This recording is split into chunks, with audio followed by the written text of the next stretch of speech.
This garage workshop is too dim to see what I'm doing when I work on my open wheel race car. So today we try out some cheap Aliexpress hex lights.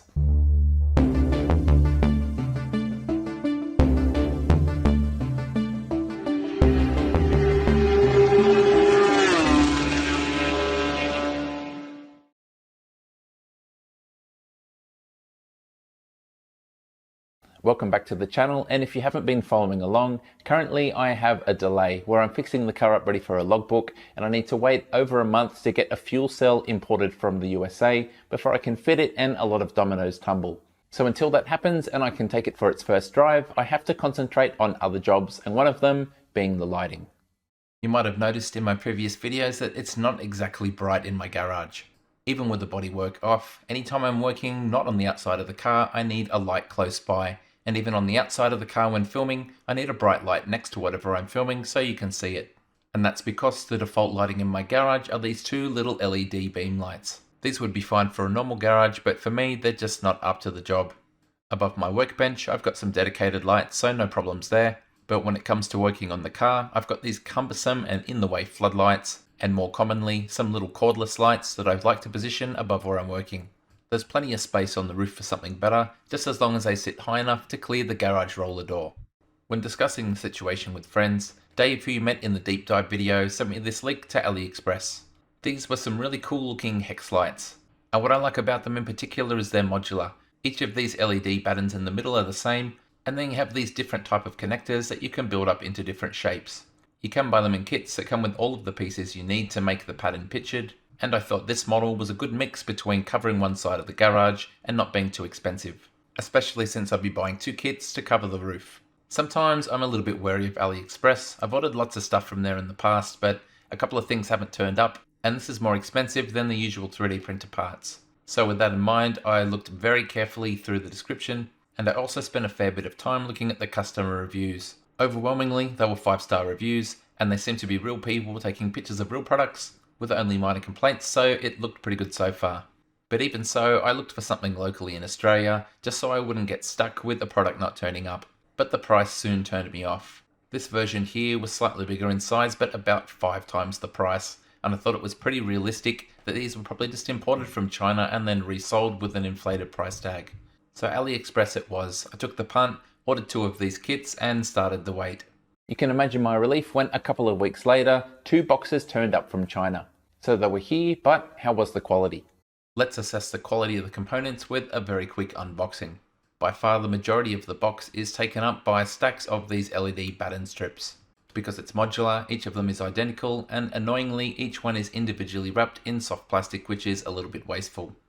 There's also a power cord, you only get 1 per kit, and apart from that we've got a lot of plastic corner connectors. There's 2 types in my kit, but the different kits will have different versions to make up the shapes as required. We've got some cable ties, some little clips for mounting to the roof, and a single-sided A4 instruction sheet, which we'll look at in more detail shortly.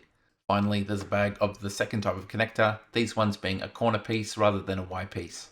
Here's a close-up of the LED buttons. You can see them inside, and you can see the 2-pin connector because these are mains powered.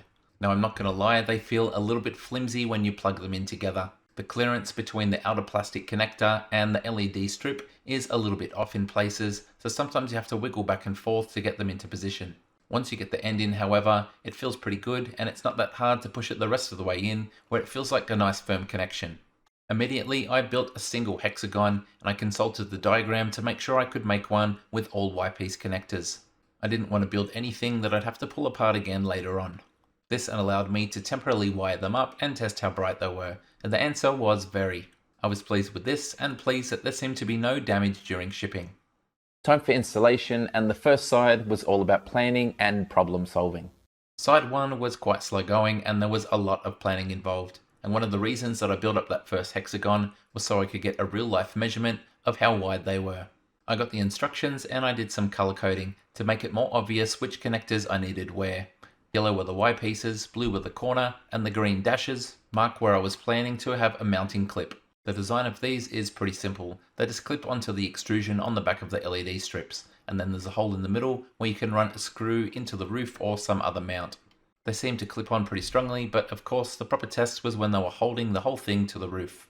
One thing to point out is the discrepancy between the V and Y type connectors between the packing list and what I've got in my diagram. And that's because in one of the corners where you would normally have a V corner piece, you instead need a Y piece, so you can use the exposed terminal to plug in the supplied cable. But don't worry, this has been accounted for by the supplier and the correct amount of each come in the box. Next up, decision time, because there's two ways that this could be done. Option 1 is to build the entire side down on the ground and then lift it up into position, so then you can mark exactly where each mount should be. However, I'd be working alone and I really didn't think I'd be able to lift it up without something snapping. So what I went for instead was option B, where I did all of the maths, marked the roof before building anything, and then repeatedly get up and down the ladder, building the hexagons as I went, building up the whole roof until it was complete. Definitely more viable doing it alone, but those measurements and planning would need to be spot on. With that in mind, I crunched some numbers and worked out exactly how far apart each segment should be, as well as the overall size of the completed pattern. Before I could start marking, job 1 was to remove the old batten lights. So I killed the circuit and then disassembled them until the bare wires were left behind. These are still pretty new, so no doubt I'll use them again in the future.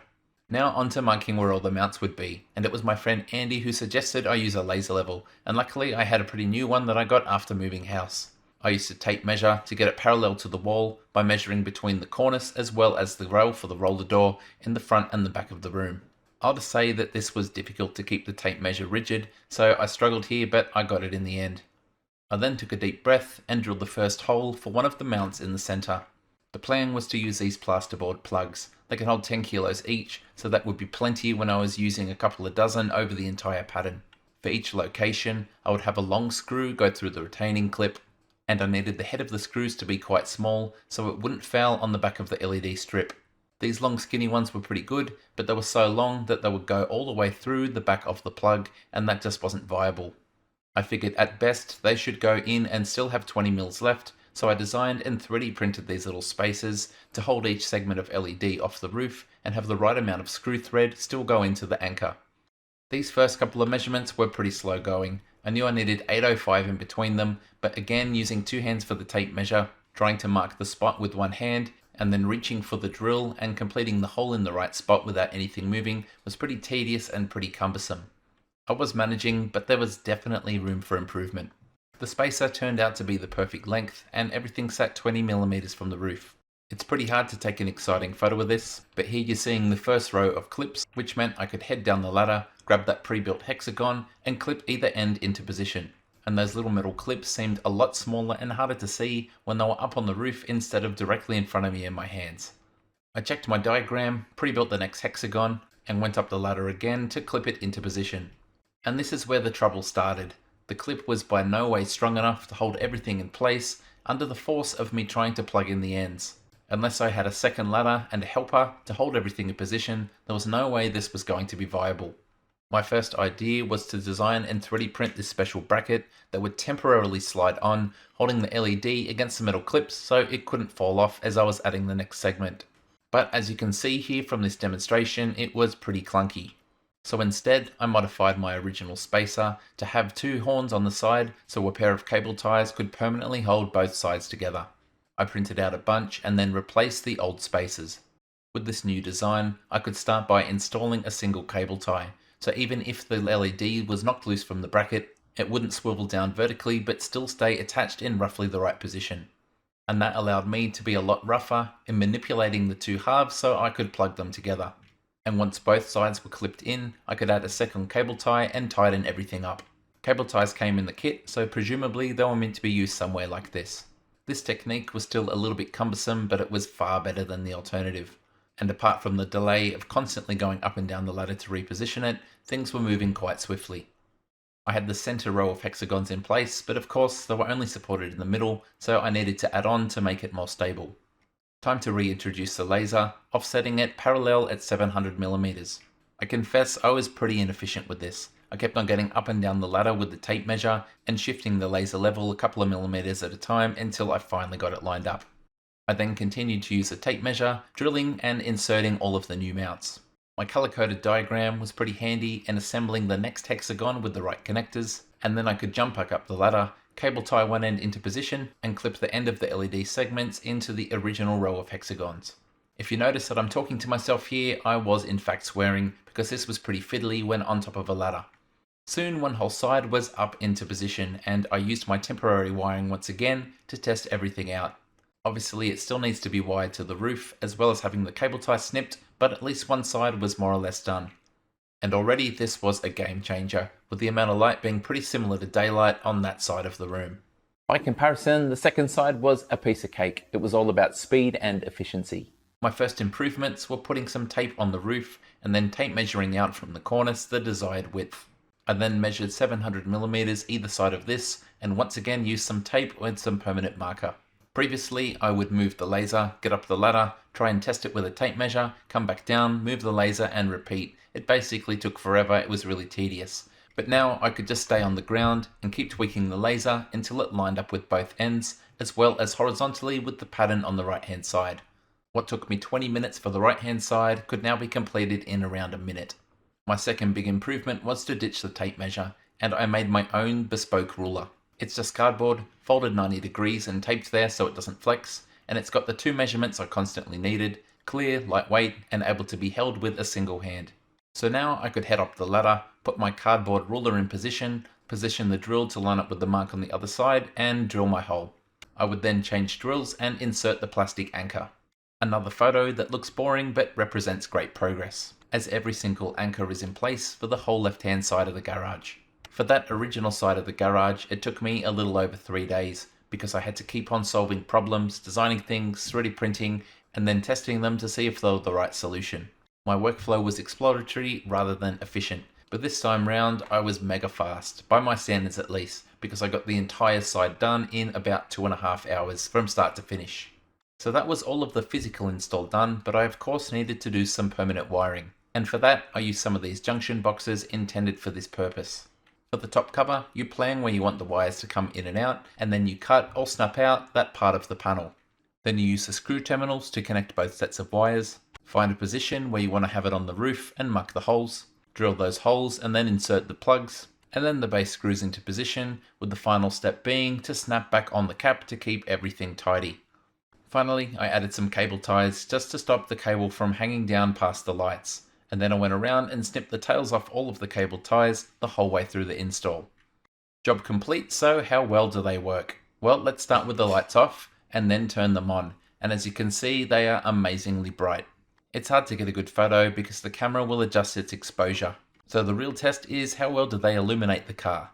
All I can say is it's going to be much easier to work on the car and film in future. Overall, I would say this light is the equivalent to maybe an overcast day outside. And like the sun, it's dispersed wide enough that it's hard to get your shadow to block where you're looking. I also took the chance to temporarily rest the bodywork back in place, and for me this is the cherry on top. It looks really fantastic. I'm not going to pretend that aesthetics weren't one of my buying factors, so I'm really happy with how it looks. The ultimate question is, would I recommend these lights? And the answer is a resounding yes. They were much cheaper than what I could find elsewhere. They arrived in a timely manner. The box was undamaged, all the components were undamaged. Everything I needed was there, and I think the problem solving I had to do for the installation would apply to any type of product like this. So as long as you made a purchase knowing that was ahead of you, then I think there's no problems there. Maybe you're wondering why I don't have them turned on now. Well, the problem is they're so bright above me that I become a silhouette and you can't really see my face, so we'll have to keep this lighting for now. I have considered maybe they are a little bit too bright. If you look up when they're on, it makes you squint and want to put on sunglasses, but as long as you're looking down at the car, they're fantastic. It's just like working in daylight, and I expect things to be a lot easier moving forward as I do the final preparations before I drive the car. Smells like race car in here, but don't worry, you can mimic this too for a fraction of the price. Just run your car with the garage door closed, spill a bit of oil and petrol on the ground and refuse to clean it up. Almost as good as the real thing.